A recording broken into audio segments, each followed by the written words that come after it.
我先来告诉大家，国民党跟民众党在玩什么游戏？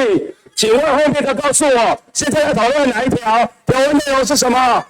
条文内容不知道，对不对？刚刚国民党我们说过什么叫做黑箱？黑箱就是他们根本就没有讨论，就把法案做到二读。现在他们在玩什么游戏呢？突然现在撤案了之后，然后把我们的条文提出来。我们的条文是在讲什么？单纯是在讲说书面答复的起日的规定是7天还是15天而已。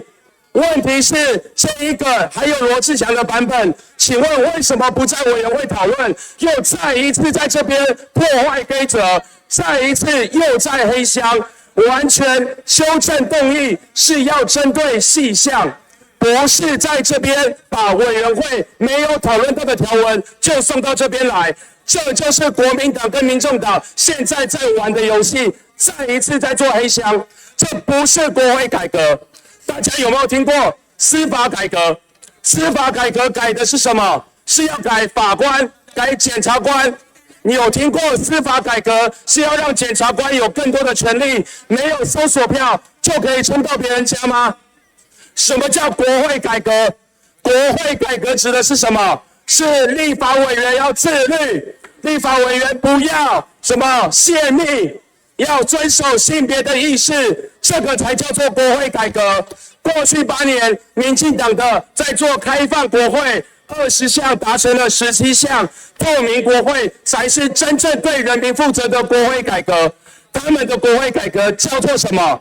叫做把国会改革变成立法委员有无限的权利，可以把人民叫过来问话，可以把官员叫过来问话，不满意就一律叫藐视国会。没有程序的保障，没有范围的限定，什么事情都可以叫藐视国会。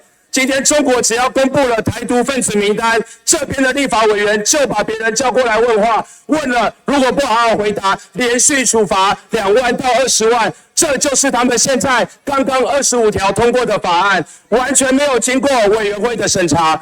我在这边这1个月针对这一个法案发言，加起来根本就不到半小时。我的法案直接在程序委员会被退回去，我的意见在委员会直接被吴宗宪没收。我上一次在这边的发言，轮到我的时候，国民党直接停止讨论。后来轮到我的时候，我人就已经在医院了。所以现在好不容易，我们才有第1次的机会，针对什么叫藐视国会，在这边发表意见。这就是为什么要太晚审查。